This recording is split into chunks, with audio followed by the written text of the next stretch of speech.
film with friends, missing VHS videotape repeating. Hey guys, welcome back. Today we're looking at the 1982 film The Beastmaster. This is an MGM UA home video release in a what we call a coffin box, as we've seen a bazillion times before. As I've said a bazillion times before, I'm a big fan of these releases. So it looks like the box is in somewhat decent condition and it's a little beat up, but you know, what do you expect from 1982? The film was 1982. This VHS release was 1983. MGM UA.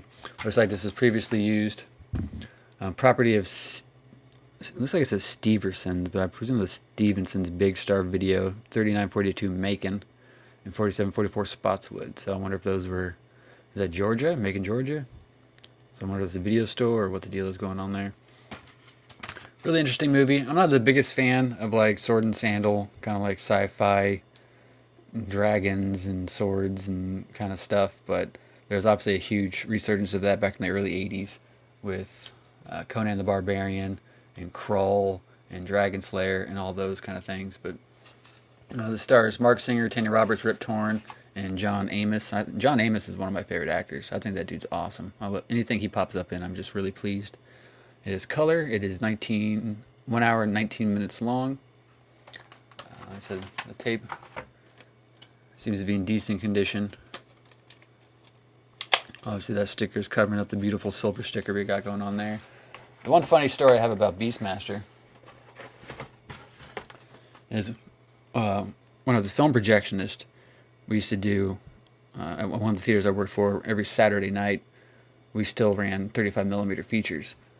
This was 2014 to 2017. Every Saturday night we had a thing called The Late Show, and we do old movies, classic movies on 35mm in the one auditorium that could still do 35mm in Kansas City. And we'd booked a print of the Beastmaster, and a lot of the times if the studio wouldn't send you one, you'd have to get it from a private collector.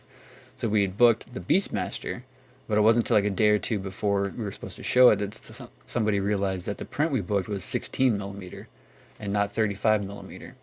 But we'd already sold a bunch of tickets, and we had to come up with something to work around it. So at the last minute, I had to download like an 800 megabyte AVI file of the Beastmaster, and I converted it to a DCP, a digital content package, or digital cinema package, depending on who you ask. And I projected that instead of the 35mm, and it looked awful. But you know what? No complaints. Nobody knows the difference. But I had to do that a lot, where at the last minute something fell through. I've actually ripped movies from YouTube and had to project them, using VLC player or something off of a laptop. But that was a fun weekend trying to get that figured out. But obviously this movie was written based on a book, but written for the screen and directed by Don Coscarelli, who got famous a few years earlier with the Phantasm franchise. Later went on to do some other good stuff like Bubba Hotep and whatnot. So 1982, The Beastmaster. Let me know your guys' comments and thoughts and everything. Have you seen this in theater? See it on 35mm? Did you see a 800 megabyte AVI file projected through a laptop? Well, that's not what I did, but like whatever I said, I converted it. All right, like, comment, share, subscribe. I'll see you next time.